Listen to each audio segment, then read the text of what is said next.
Sudah seharusnya Indonesia menyiapkan mitigasi bencana agar bisa mengurangi korban jiwa dan kerugian ekonomi dan meningkatkan kesadaran masyarakat untuk menghadapi bencana.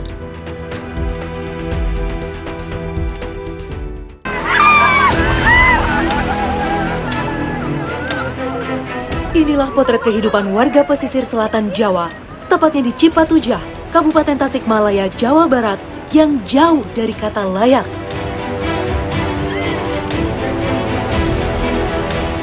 Bahkan mencari makan di perairan Indonesia dengan peralatan melaut tak memadai terpaksa dilakoni para nelayan miskin lantaran tak sanggup membeli perahu.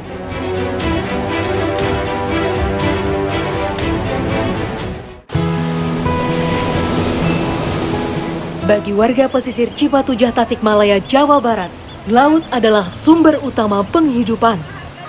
Mengandalkan tepian pantai sebagai lokasi mencari sumber penghasilan, ibu-ibu ini sibuk mencari ganggang yang tumbuh di karang laut.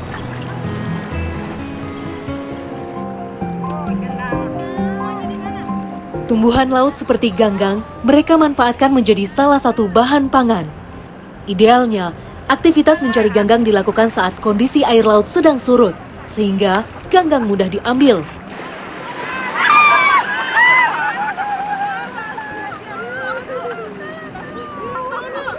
Sangat berbeda dengan kondisi kami sekarang yang harus meraba ganggang dalam air. Maklum saja, ibu-ibu akan gelisah jika terlalu lama harus menunggu laut tenang, hingga keselamatan seolah tak lagi dipikirkan demi mendapat uang hasil menjual ganggang.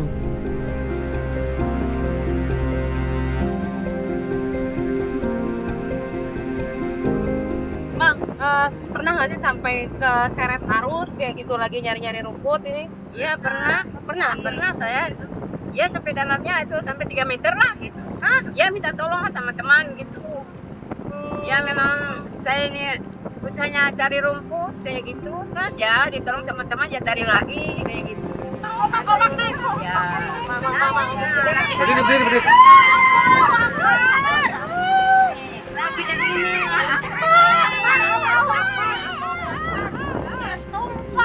Tumpah jadinya. Ya Allah,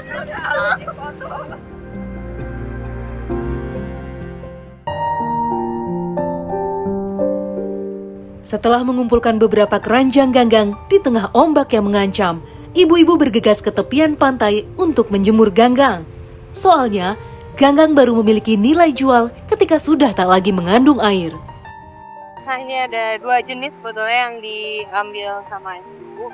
Kalau di sini disebutnya rumput kempas ya, yang warna hijau, dan ganggang yang warnanya ada coklatan. Ganggang-ganggang yang sudah kering segera dibawa ke pos ronda kampung untuk ditimbang dan dinilai harganya.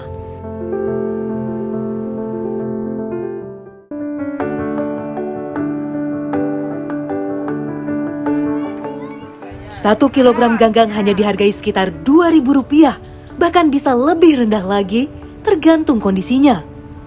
Hal ini tentu saja tak sepadan dengan perjuangan ibu-ibu mendapatkannya.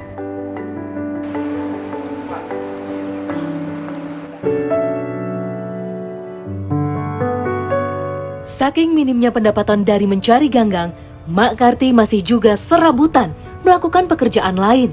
Ia bekerja merakit tali tambang pada ban atau warga sini menyebutnya mengarut. Penghasilan yang didapat untuk satu ban berukuran besar sekitar Rp150.000. Namun, pekerjaan seperti ini tak datang setiap hari. Nenek berusia lebih dari 70 tahun ini seharusnya sudah tak menjadi tulang punggung keluarga. Namun apa daya, anak-anak Mak Karti semuanya pergi merantau ke ibu kota dan menitipkan buah hati mereka pada sang nenek. Mak kerja juga buat cucu. Iya, ini buat besarin cucu. Ibunya kan ke Jakarta gitu. Ini kan dari kecil sama emak. Ini belum masuk TK lagi ini. Selain Mak Karti dan ibu-ibu pencari ganggang, ada juga nelayan ban yang mencari nafkah di laut tanpa peralatan memadai, seperti Mang Jeje. Hari ini, saya akan ikut Mang JJ pergi ke laut mencari lobster.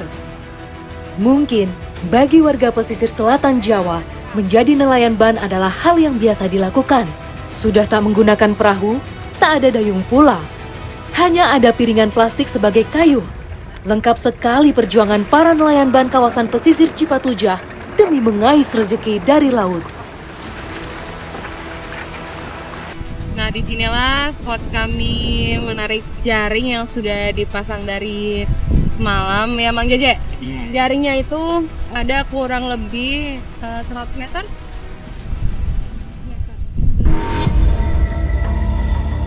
Miris, bukannya lobster, tapi malah sampah yang tersangkut di jaring nelayan.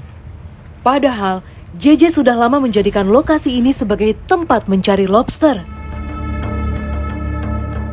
Menggantungkan hidup dari kondisi laut, membuat JJ dan nelayan ban lain hanya bisa pasrah jika hasil yang didapat tak sesuai harapan.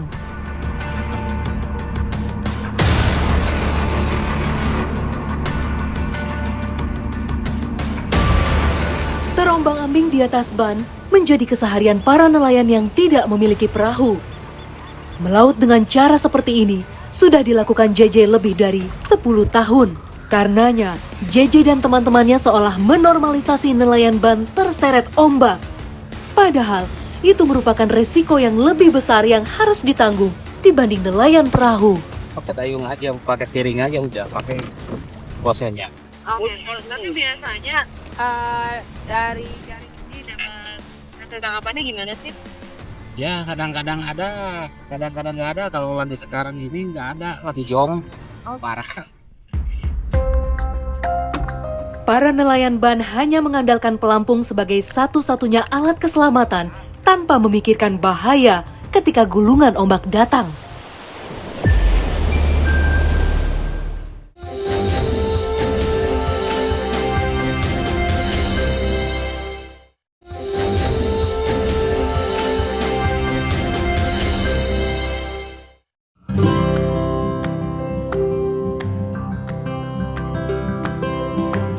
Di sisi lain, jaring nelayan yang baru tiba dari melaut dikerubuti warga sekitar, terutama ibu-ibu. Mereka mengambil ikan-ikan kecil hasil tangkapan nelayan yang memang diberikan secara cuma-cuma. Mak Cucum mengolah ikan-ikan gratis ini menjadi ikan asin untuk dijual sebagai cara bertahan hidup.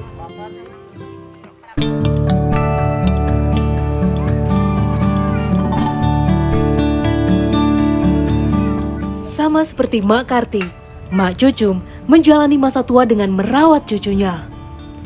Kedua anak Mak Cucum tak lagi tinggal bersamanya.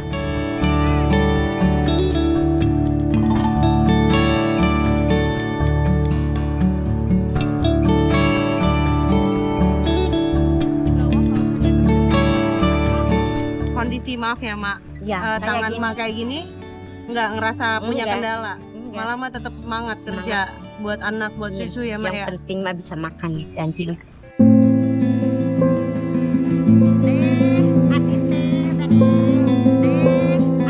Tak heran, ia menjual ikan asin keliling kampung selalu ditemani sang cucu.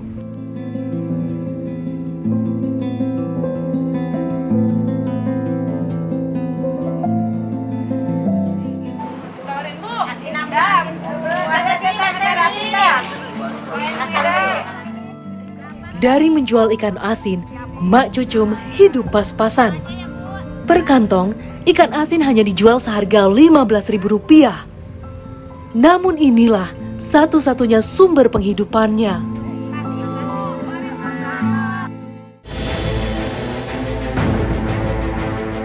Lalu kapan warga pesisir pantai bisa menikmati hasil laut Indonesia yang kaya dengan peralatan sekaligus pendapatan yang memadai